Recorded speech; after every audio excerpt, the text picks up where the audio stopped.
하나님 말씀 오바댜서 1장입니다. 1절에서 끝절까지 말씀 교독합니다. 1절 말씀 제가 먼저 받들어 봉독드립니다. 오바댜의 묵시라. 주 여호와께서 에돔에 대하여 이같이 말씀하시니라.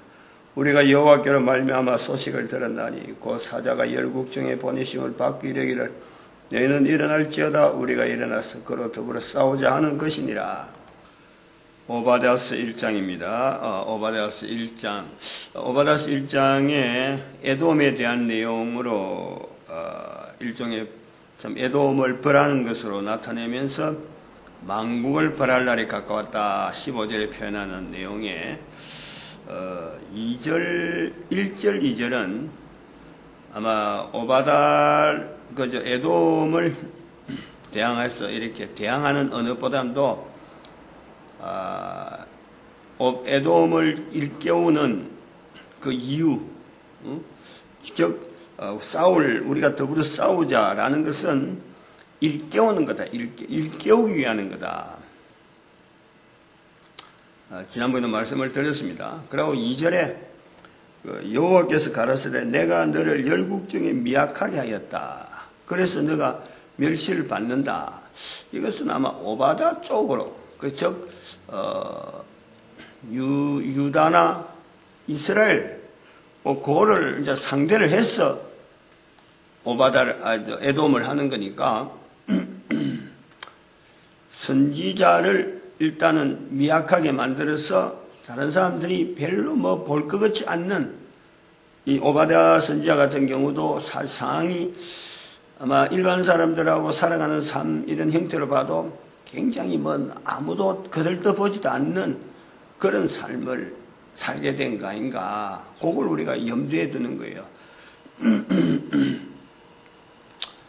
우리가 이런 거는 성경에 굉장히 많이 이런 내용들이 많아요. 예를 들어서 감옥에 있는 요셉, 요셉이 감옥에 있는 요셉, 또 역시 감옥에 있는 바울, 빌립보 감옥에 있던 바울, 성경 보면 16장 19절에 있나요?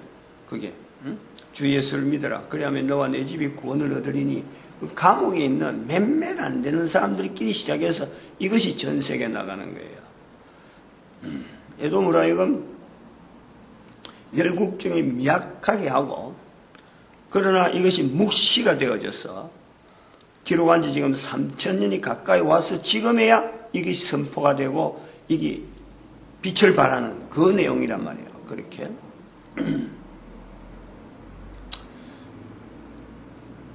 그러하게 지금 현재적으로 교회가 수천 년의 역사는 있었더라도 교회가 수천 년간 역사는 있었는데 2000년 이상 또 이스라엘까지 여으면은 더 오래 광야교회까지 막 연결하잖아요. 그거는 좀 억지가 있어요.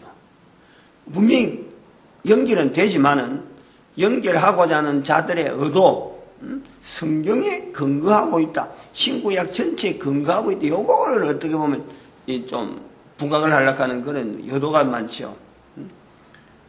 원래적으로는 이스라엘뿐만 아니라 더 앞으로 나가면 노아 방주를 져야 되면은 노아 방주를 졌잖아요. 노아 방주가 되게 되면은 에덴 동산까지 들어가는데 원래적으로는 에덴 동산에 들어가야 되는 거예요. 에덴 동산에 들어가면은 만국을 벌하려고 하는 이 내용이 확 다가오는 거예요. 이게 앞에서 설명한 언어에다가 문자, 도형 이런 거 안 해도 들어가십니다, 이게. 에덴 동산 안으로 들어간다니까. 교회만 가지고도. 그런데 그렇게 하지 않기 때문에, 지금 언어락하는 이거 갖고 지금 이렇게, 왜 지금 교회가 이만큼 힘을 못 쓰게 됐느냐 하는 그걸 지금 상황을 이야기하는 거예요. 사람이 말하는 말 이렇게 하는 것 가지기 가장 기초니까 그것 가지고 교회가 지금 현재 이렇게 약한 내용을 설명하는데 하나님께서 이 인간을 구원하시기 위한 이 섭리 자체가 이런 뭐 교육, 학문 이런 거 나오고 나서부터인가요? 아니거든. 창세기 3장 이전부터 들어가 있는 거야. 창세기 3장부터가 아니고 창세기 2장 17절에 17절에 선악을 알게 한 나무의 실과를 먹지 말라. 여기서부터 벌써 하나님은 인간 구원에 대한 계획이 벌써부터 거기에 전체가 다 함축되어 있는 거예요. 1장 26절 27절에 나오는 그 내용은 우리가 우리의 모양 우리 형상대로 사람을 짓자 할 때 만들자 할 때는 이거는 처음에 창조할 때 아니에요. 근데 창조되어진 인간에 왜 이 인간을 창조한다? 2장에서 구원이 포함되어 있는 거예요. 그게 벌써 내포되어 있는 거예요. 3장에서 사탄과의 만남, 언어가 나오잖아, 언어. 벌써 언어를 통해서 인간이 사탄과 오래된 어떤 교제, 언어의 어떤 섞임, 언어가 섞이는 이 과정에서 사탄에 의해서 오래된 어떤 교제를 해서 사람의 생각이 벌써 점령을 당한 거예요, 그거는. 요한복음 13장 2절에 나오는 가룟 유다가 예수님의 제자였던 가룟 유다가 사탄의 생각, 사탄이 그 생각을 집어넣느랴. 사탄이 주어지는 생각 가지고 행동하는 게 바로 거기 귀신 들리는 거고, 저는 그걸 이제 신병이라고 해요. 신병. 신의 관계된 병이다. 우리 인간이 신위에서 가지고 있는 나타나는 병이다. 몸에서 일어나는 바는 신체의 병이고, 그거는 신위의 병이다. 신체할 때 그건 몸 신자고, 신이할 때 신자, 그거는 신이라는 그 개념에서 신이거든. 신의 위치에서 나타난 병이다. 신병이다. 벌써 거기서는 언어를 사탄에 의해서 따먹기 전부터 벌써 귀신의 생각, 사탄의 생각에 의해서 자기가 말을 하는 거니까 그 집어있는 생각에서 조정이 되어지는 그것을 벌써 말하니까 벌써 그거는 먹기 전부터 이미 범죄인 거란 말이에요. 먹었다는 것은 변명하지 못하는 하나의 분명한 물증이지. 그런데 그런 물증을 두고도 인간이 이미 오래된 사탄과의 교제 때문에 신병으로 인해서 하나님 앞에 변명하잖아, 변명.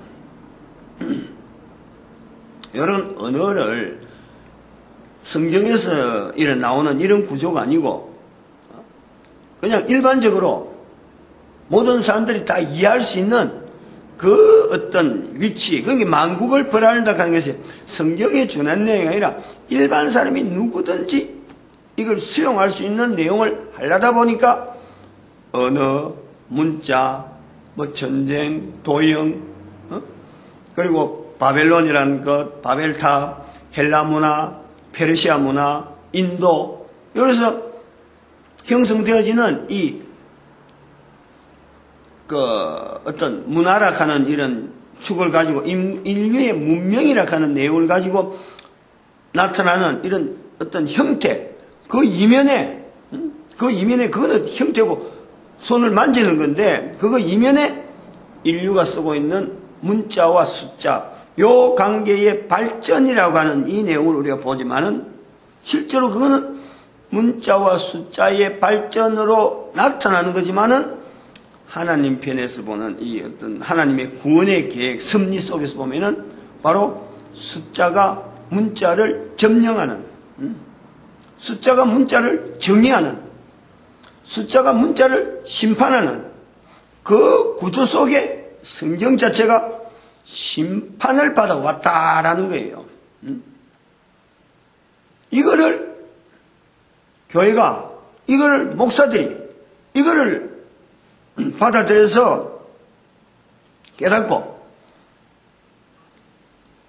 목사가 된다든지 되어가는 과정에서 이 전반적인 이 구조가 하나님의 말씀 자체가 지금 학문에 의해서 심판받고 있다. 이걸 깨달아는 거지, 이걸. 심판, 누가 심판해? 아무도 심판하지 않는 거잖아요. 아무도 심판하지 않는 것 같은데 나타나는 현상 자체를 보면은 학교에 가라 하면은 학교에 가는 사람들은 주일날에 예배 드리고 일하는 것보다도 학교에서 하는 행사에 몰두합니다. 학교 선생들이 학교로 가면은 부모님들이 성경을 들고 있다가도 성경 가지고 교회 가려고 하다가도 학교에 가야 된다 그러면은 학교부터 먼저 하는 거예요. 대학 들어가서 수능시험이 있다 그러면은 주일날 예배 안 드리고 교회 안 나와도 어련히 그거는 상황이 그러니까 어때? 라고 묵인한다는 거예요. 성경하고 비교하는 게 뭐가 대수롭느냐? 주일날 하루 빠지는 게 뭐가 대수롭느냐? 그렇게 여긴다는 거지, 그렇게. 벌써 자리가, 그것 자체를 그렇게 표현하는 자체 속에서 벌써부터 하나님에 대한, 하나님이 향하는 발걸음에 대한, 신앙에 대한, 하나님과의 관계에 대한 이 자체를 벌써 누군가는 판단하고 있다는 거예요. 가장 어떤 것보다도 제일 우선적으로 나 외에 다른 신을 두지 말라, 있게 말지니라. 이게 최고의 자리에 있어야 되는데, 가장 모든 인간들에게 그것이 최고의 자리에 있었는데, 그것이 있는지 없는지도 모르고 있는데, 심판받지 않고 있다라고 말할 수 있느냐?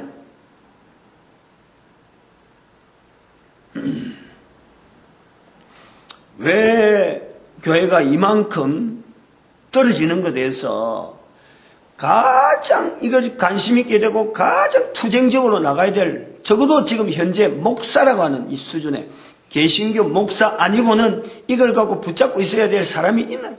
아무도 없잖아요, 지금. 어느 계층에 이런 사람들이 내가 해야 된다 하고 그 일을 맡아 나갈 사람이 있어요? 아무도 없잖아. 근데 그 사람들이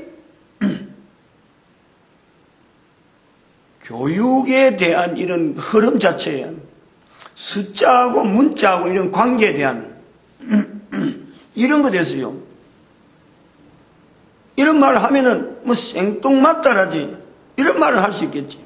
미래학이라 해가지고 앞으로 인류 21세기에는 어떤 목회가 되어질 거다 그러고 미래학이라 하는 그 목회하고 나오는 사람들 보면요, 완전히 학문하는 사람들 수준에서 보면은 학문의 수준에서 지금 우리 교회가 미래학을 주창하고 막 그 사람들 나오는 말은 지금 아무도 반박을 못해요. 그런 사람들이 말하는 내용을 들어보면 학문하는 사람 입장에 보면요, 자 밑에 이미 떼지난, 이미 한물 간, 학문 중에서 이제는 고리타분한 그거 붙잡고 지금 미래학이다 하고는 지금 여러가 있다니까. 대한민국에 지금 미래학을 가지고 강의하는 사람들. 지난번에 그 경주에 컨덴싱 리조트에 제1회 총회 신학원 총회 훈련은 영남 지역 그 목사 계속 교육 1회 그거 내가 참 참석할 입장이 안 됐는데 어떤 또 감독이 있어서 내 돈 내고 신청을 했어. 간 거예요. 가서 그 미래학을 하는 사람이 나왔는데 다들 눈이 동그래갖고 듣고 있지만 내가 볼 때는 저거 완전히 일반 학문한 사람들은 신물 단물 다 빼먹은 거, 너들너들한 거, 그걸 붙잡고 앉았고 거기다가 포장을 해가지고 그래도 자료들이나 정확하게 내놓은 것도 아니고 그냥 거창하게 프레젠테이션을 해갖고 넘어가 버렸는데, 사람들은 보고 생소 처음 들어보는 어떤 자료들이 나오니까 눈이 희둥그지하고 긴장하고 자꾸 하고 있는데 전부 다 겁만 잔뜩 줘가지고 망국의 벼랄려라 하는 이런 표현도 아니고 말이죠. 겁만 잔뜩 줘가지고 그 속에서 대처하는 방법을 이야기해 보면은 아주 미미하게 미래에 대해서 알자 이렇게만 되어 있는 거예요.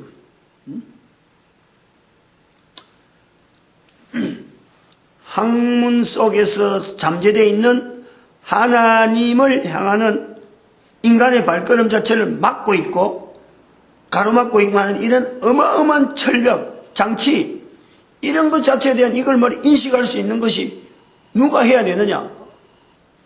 우선 목사가 해야 돼요. 개신교 목사. 개신교 목사가 되면서 자기가 받은 이 학문, 이 속에 어떤 내용들이, 어떤 장치들이 교황 자체에서 놀아났고, 숫자에서 심판받고 있고 하는 요런 내용들을요, 이걸 걸러내야 돼요. 걸러내야 돼요. 우리 신학교에서 공부하고 있는 자료들 보면요, 특별히 세계사, 안 그러면 교회사 쪽에 들어가 보면요, 완전히 교황이 하고자 하는 그쪽에 완전히 놀아나고 있어요. 대부분 책들이 다 그렇다니까, 신학교, 교회사 쪽에. 그러다가 또 교황 천주교 쪽에서 하고 있는 무슨, 이제 미래학에 관계되어지는 앞으로, 그 경건은 이렇게 해야 된다 하면서 제시하는 그 경건의 모양이 옛날에 다 수도원에서 하고 있는 그런 내용을 본따가지고, 이제 그 신학교에서 하고, 예배 형태도 전체가 다 천주교에서 하고 있는 그 형태를 모방해서 나가려고 하고 있어요. 이게 돌아가는 거예요. 그 회귀하고 있는. 그 왜 그랬는지를 모르고 있단 말이에요. 예배학 강의하는 사람들, 지난번에 그 목사 개석교에서 한데, 예배학 강의를 하는데, 열심히 준비했는데, 또 자기 평생을 통해서 예배에 대해서 강의했는데, 속에 알맹이들이, 흐름 자체가 겉으로 나타나는 내용이 뭐냐니까, 천주교 쪽으로 돌아가는 거하고 비슷한 거예요. 문제는 형태를 어떻게 한다. 그래서 전체를 어울려서 온 인류를 하여금 하나의 형태로 예배를 드리고자 하는 것은, 만약 그런 구조로 간다 하면요, 그건 방향은 좋아. 그러나 현재적으로 하나님 앞에서 우리가 학문에 대해서, 학문이 하나님의 말씀, 하나님이 이끌어가는 큰 어떤 구조에 분명한 걸림돌을 하고 있다 하는 그 장치를요, 반드시 그걸 제거하려고 하는 그 예를 써야지. 그래 해야 일반 사람들이, 모든 인간들 속에서 들어가 있기 때문에 그 사람들이 자기가 하고 있는 일이 잘못된 것을 인식을 할 거 아니에요. 학문이 바른 방향이 아니라 엉터리 방향이다. 학문이 엉터리 방향으로 갔기 때문에 하나님의 섭리는 인터넷이라는 환경을 우리에게 허락하는 거예요. 저는 그래 보는 거예요. 이제 나오는 되는 게 문자의 몰락이라는 내용을 해야 되는 거예요. 문자가 지금까지 있어가지고 하나님 말씀 위에 마치 자기들이 진리처럼, 자기들이 진리라 그러잖아. 진리라 그러면서 성경의 진리라 하는 거는 증명이 안 되는데 자기들은 증명이 되니까 계속 그러고 연수가 되잖아요. 1000년 전에 배운 사람이나 알고 있는 사람이 지금이나 똑같은 답이 나오니까 그게 진리라는 거지. 변하지 않는다는 거예요. 우리 하나님이, 우리가 성경으로 통해서 나타나는 것은 인간이 구원되어야 될 존재로서 모든 인간이 구원을 향해서 나아가는 이 걸음은 정리를, 이걸 증명을 못해. 증명을 숫자적으로 나타내질 못해요. 이런 대응으로 넘어왔다는 게 고민도 안 했고, 했으면 나왔겠지. 이게 지금 숫자가 하나님 말씀을 지금 심판하고 있다라고 하는 것에서 했더라면 나오죠. 왜 안 나오겠어? 지금 여기서 이야기하는 이런 내용들이 내 말 할 수 있나? 천만에. 누구나 가능하고, 오래 했으면 벌써부터 지금 뭔가 살이 팍 찌가지고 힘있게 나가는데 그게 안 돼 있잖아요. 숫자의 몰락, 문자의 몰락, 성경 말씀이 아니고 성경 말씀을 하지 않는 하나님께서 인도하시는 섭리 가운데 숫자의 몰락 시대를 나타내는 것이 바로 인터넷이라는 것을요, 이걸 놓치면 안 되는 거예요. 왜 부활통일 시대라고 이야기했는지, 이야기할 수 있었는지, 왜 앞으로 우리 인류가 나아가야 되는 게 공산인지, 그리고 11조를 왜 강조해야 되는지, 이런 시대 자체가 오게 된 것, 숫자의 몰락. 숫자가 계속해서 가는 게 아니고 숫자의 몰락이 있다니까, 숫자의 몰락. 요걸 우리가 알아야 되는 거예요. 지금 시대가 이러므로 부활 통일 시대라 하는 분명한 이걸요, 우리가 하나님 앞에 주어진 시대인 줄 알고, 특히 2014년 8월 14일 교황의 등장에 한국 방문이, 이게 그 사탄의 분명한 정체, 천년 시대가 들어갔다. 이걸 분명히 인식을 해야 돼요. 그래서 천년이라는 이 과정이 항상 또 하루 한 번이라도 몇 번 더 해야 될 것 같아요. 지금 뭐 이거 끝나야 될 거야. 이제 오늘은 숫자의 몰락에 대한데요. 그럼 구체적으로는 뭐 참 이야기를 못 하는데 고민을 좀 해봐야 돼요. 그럼 나오게 돼 있어요. 마칩니다. 기도드립니다.